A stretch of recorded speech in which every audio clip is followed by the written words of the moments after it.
Well, what up, and welcome to Small Guard Saturday. And today we've got a great show for you. We're going to start off with a clip that talks about how small guards can actually beat the odds and stack the odds in their favor. Then we're going to take a look at some game film and actually the high school journey of one of Oklahoma's best all-time guards. You know him and I know him, Mr. Trae Young. And Trae Young's story is one that all small guards can take a lot from and add to their bag in order to get themselves to the next level. So without further ado, let's get to it. The odds of a high school basketball player making it to the NBA is 3 in 10,000. But how do those odds change if the player is above 6'5"? How do the odds change if they shoot a high percentage of their three-pointers? How do the odds change if they have higher than a 25-inch vertical? So often we look at these odds at face value. You see 3 in 10,000, you're like, I have no chance of making it to the NBA. But what you don't consider are the factors that change the odds. You have a 1 in 30 chance of becoming a millionaire. But how do those odds change if you're remarkably consistent, if you're extremely disciplined? How do those odds change if you educate yourself? How do those odds change if you're willing to work harder than everyone else? I bet it's a lot higher than 1 in 30. The point is, the odds are not the odds. You can change the odds based on certain factors that are within your control. Just because the odds say one thing doesn't mean you can't change them. The odds of a high school So I love this quote because as a small guard, you're always hearing about the odds. There's always someone telling you basically what you can't do. You're too small, you're not quick enough, maybe you're not skilled enough, on and on and on. And I basically look at odds like opposition. They're factors that are going against you. But this clip rather does a great job breaking down how you can actually stack the odds in your favor. I call it factors in your favor. And yeah, you hear all these quotes about the odds this, the odds that, 1 in a million do this, 1 in 100,000 do that. Well, those are generalist quotes. What they don't account for is those who stack the odds in their favor. How can you stack the odds in your favor? Well, like we talked about last week, showing up brick by brick every single day, every single week, stacking skills, stacking experience, and stacking strengths and getting better. The other thing we can do is constantly adding things to our repertoire, whether it be an intangible like the ability to communicate, knowing the game, a basketball IQ from watching film. All of these things can literally change the dynamic. Then there are those odds or factors that favor us that are simply just that. They're just gifts from heaven. Maybe you grow taller. Maybe you grow super quick or gain super quickness, super speed. Maybe you have a relationship with a coach or with a player development person that just gives you a little bit of an edge. Maybe you know somebody that knows somebody that was an NBA player and now all of a sudden you get access to that world or to the Division I world or to the high school All-American world, and all of a sudden you're rubbing shoulders amongst people who think different, who act different. Any of these things can actually tilt the odds where they actually are in your favor. And so the point of this clip is this: the odds are against you no matter what you do. I don't care if you want to be a doctor, if you want to be a lawyer, if you want to be in shape, if you want to be a great parent. Like, all of these things are hard to do when you think about it, generally speaking. But as you get into it and begin to stack days and you begin to build competencies and you begin to build concentrations and you begin to build relationships, all of a sudden you look up and it's like, I'm one of them ones. This is meant for me. Not only that, but this clip is specifically talking about making it to the NBA. But as a person who never played a day in the NBA, I did play in the NBA G League for a couple years, but I can tell you, not only did I have a great career, a Division I All-American, high school All-American, 8-year pro, made over $1 million, but the profession that I've been in for the last 10 years is as a result of my basketball career. A lot of it stems from that. And so it doesn't matter what you think that you're going towards now. All you got to do is go towards it with vigor and gusto and as much might as you can possibly muster. Because at the end of the day, whether you make it happen or you don't, your world's going to be much more expanded. You're going to have so many more options and you're going to have so much more opportunity because of the person you became when chasing that goal. So don't look at opposition, look at the factors that are in your favor. Now, let's take a look at Trae Young. This is a great story. Just kind of breaking down Trae Young and some of the success that he had as a high schooler. And I think it's something that's going to be really pivotal for small guards to kind of understand how they can emulate and simulate someone like Trae Young when he was at the high school level. Trae Young is one of the top point guards in the association and a multiple-time All-Star. But that success didn't happen overnight. During his high school days, Trae went from being an undersized and overlooked prospect to a 5-star guard and the top player in the state of Oklahoma. So how did he do it? Let's dive into what made Trae great. At the beginning of his high school journey, Trae Young was thought to be an undersized guard at Norman North High School in Norman, Oklahoma. At 14, he was 6'1" and weighed around 120 pounds. First of all, that's probably a lie. Maybe the weight is correct, but Trae Young has never been 6'1". I mean, if you stand next to him, that dude is all of 5'11", especially in high school, 5'10", 5'11". I mean, which makes his story even more incredible. Most of the other Class 6A athletes within Oklahoma being faster and stronger than he was, Trae was still a starter for Norman North his freshman season. His game was mostly built around being a spot-up shooter, with other kids having a size and speed advantage on him. Now, think about this.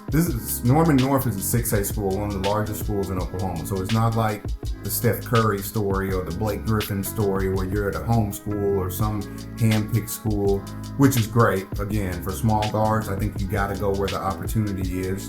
But this man was at a 6A2 school, but what set him apart? His shooting. A very specific skill set.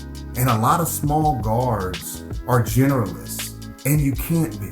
You've got to have at least one skill by your freshman year that sets you apart. It may be your ability to get downhill and get by people. It may be your ball handling, your ability to protect the ball and get it to the right spots. It may be your ability to be a knockdown shooter and actually shoot over 35% from the three-point line. It may be your ability to hit the floater in the mid-range, any of these things. Your defensive ability to guard the point guard from the other team, but you've got to have something. You don't have the leeway to be a generalist like a lot of big guys can. A lot of big guys or long, rangy wings and post players can be generalists. They can be a little bit okay at everything. He can shoot it a little, he can handle it a little, he can defend a little, because they have length, and that length operates in their favor. Well, when you don't have length, you've got to bring a specialty to the court, and that's what Trae did. Trae began to develop the range and shooting ability he's known for now, to gain space as one of the smallest guys on the floor. Trae averaged 13 points per game his freshman season, and showed glimmers of his signature skill set. Heading into his sophomore year, Trae received his first offer from the University of Oklahoma, and he proved himself to be very worthy of it.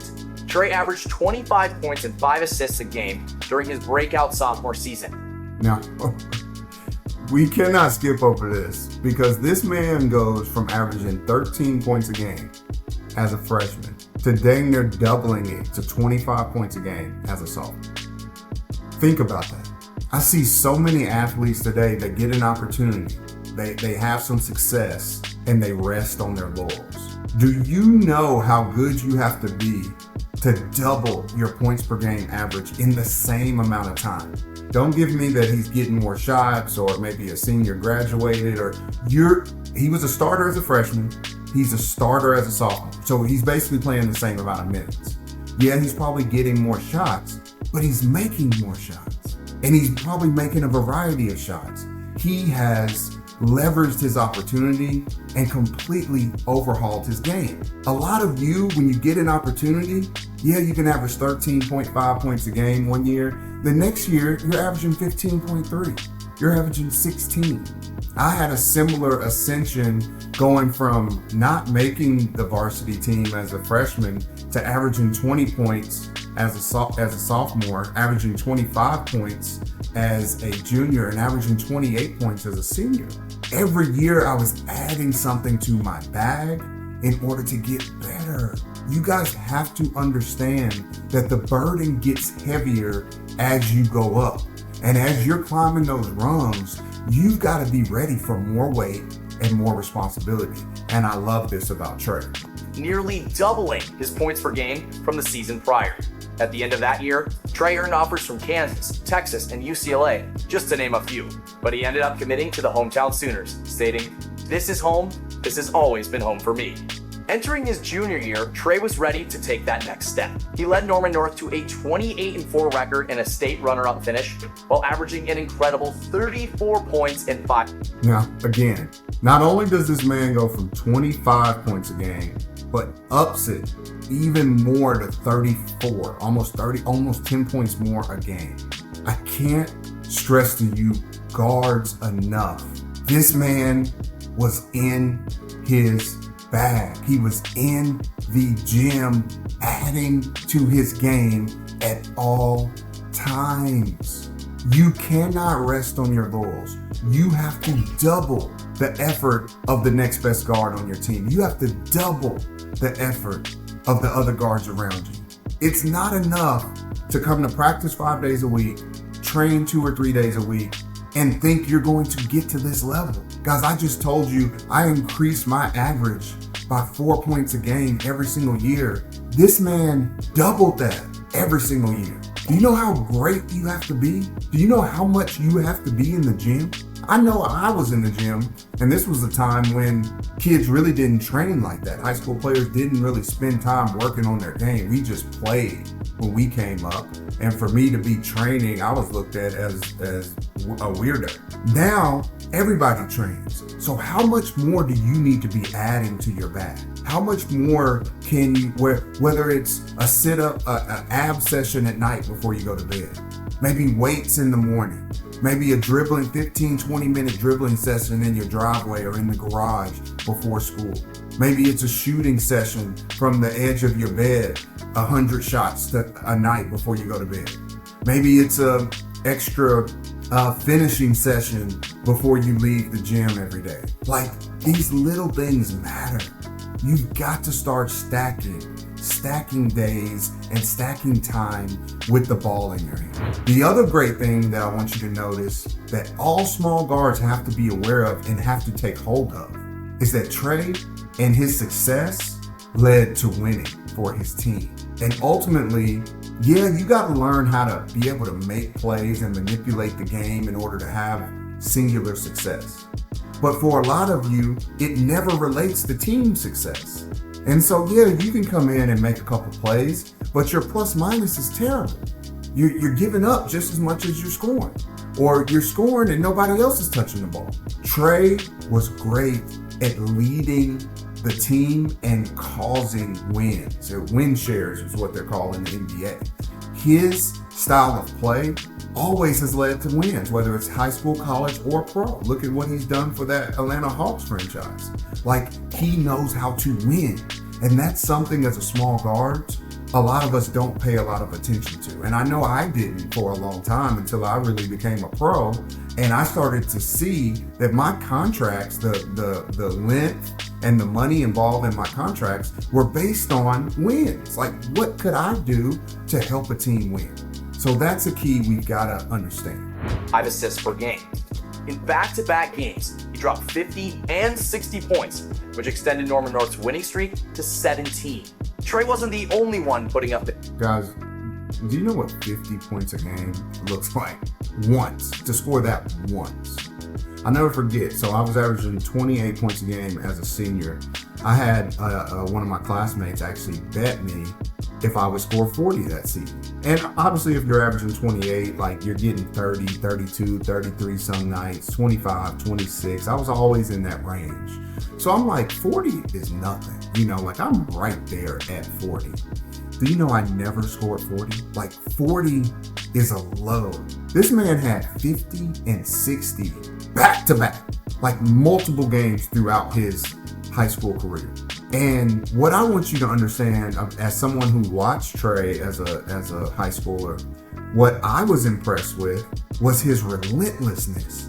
Like we talk a lot about dog energy, but he was a dog at all times. I've never seen someone be this aggressive at all. And as a small guard, you have to become relentless in your energy. Whatever it is, you may not be a scorer. So defensively, you may bring that relentless energy. Maybe it's in your infectiousness and how you impact your team with just high fives and screaming and being a great teammate. Maybe it's in the way you shoot the ball, and every time you get the opportunity to shoot it, it's with all of your heart. I don't know what it is for you, but what I know is, as a small guard, you've got to become relentless in your own way. Big numbers, though. His teammates thrive while sharing the court with a future superstar. During January of his junior season, Trae led Norman North on a scoring explosion, in which the team scored at least 100 points in 5 of 7 games. His dynamic skill set forced opposing defenses to give them their undivided attention, often opening up opportunities for his teammates. Trae's high school coach, Brian Merrick, said that what made Trae so dangerous was that you don't expect most high school kids to pull up from 35 to 40 feet. But it wasn't just his lethal three-point shooting ability that gave opposing defenses nightmares. Trae was an all-around offensive threat with the ability to get to the basket in a variety of ways. That skill set often earned him comparisons to players like Steph Curry and Allen Iverson. Now, one of the things I think that's interesting about this is around Trae's probably freshman, sophomore year, he made a big jump and a big concentration on his ball handling, as well as his floater. And he talks about this, how he really wasn't an elite ball handler at one point in his career. His ability to get to different spots on the floor made him who he is today. And again, a lot of athletes, when they're averaging 15, 16, 17 points a game, they're like, well, I'm good. Like, what do I need to add? Let me just keep doing what I'm doing. But the work ethic, and this is somebody who trains young athletes and high school athletes for a living. So I'm telling you the work that it takes to take somebody who's an average ball handler to an elite ball handler, and as somebody who went through that same transition as a college athlete, like it takes a good 6 months of working your butt off day after day to gain that competency. And most people aren't willing to do it, especially when they're having success. And so his ability to handle the ball and shoot the floater at an elite level literally catapulted him to the guard who we see today, who is basically one of the top guards in the NBA. And so add some competency on top of the skill that sets you apart. Go and add one more competency at least, and I promise you, it's going to separate you as a small guard. Senior season, Trae had drawn the attention of the entire state. That recognition came with the target on his back, but it didn't faze him. Trae is known for his signature bow and swaggy antics, but his villain era began long before his NBA days. He's been staring down hostile opposing crowds since high school. During the middle of his senior season, Trae faced overrated chants from rival Norman High School. How'd he respond?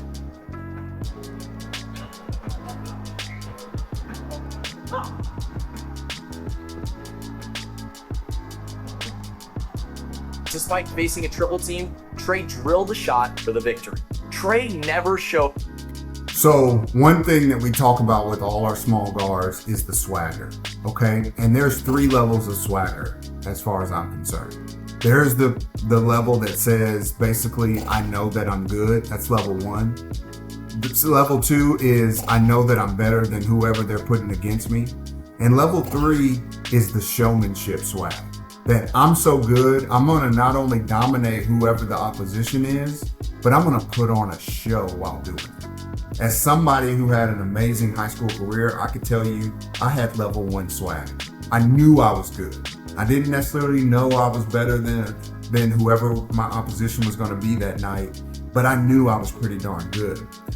In order to get to the showmanship level, where I not only know I'm better than whoever it is that's coming out in that other jersey tonight, but I'm actually going to put on a show. And this is what Trae Young has always had since really his high school career, where you see the bows, you see what he's doing on rolling dice in Madison Square Garden at the center court. Like, you have to be elite, because confidence is always driven by competence. And I can't stress to you guys, we see this end result, but as somebody who has been even close, like in this realm of being a great athlete, I'm telling you, what's happening behind the scenes, what's happening in the dark, is a man who's driven like no other. This man's work ethic is relentless and it is incredible. And if you as a small guard can adopt this, I promise there's going to be no stopping you as well. So guys, thanks for watching as always. Our Small Guard Saturday, we're here every Saturday with another guard. We're breaking down someone for you to simulate. Now, we just watched a couple of these highlights, but my hope is that it inspires you as a small guard to really begin studying other small guards in depth. Not only looking at their moves and their swagger, but really reverse engineering what it takes to be elite as a small guard. Because as we looked at the beginning, the odds are stacked against you. Many are chosen, but few are called. And if you want to be one of those few, you've got to begin to set yourself apart. So why not, when you get some free time and you're sitting on the couch, watch some old film of Trae Young, watch some of our other guards, and really start to look at their game film. Even look at some times when they struggle. Look at what factors are implemented when they're playing well versus some games when they're not playing so well. Also, look at the opportunity and the options that they have, and think about how can you create that in your own situation. Maybe it's giving the coach more of what he wants, or maybe it's switching the way you play a little bit. Maybe it's switching your school, like we've talked about a lot in school transitioning and our change of school coursework that we do. All of these things can make you great. So if this helps, please do us a favor, like and subscribe, share, and as always, we'll see you next Saturday.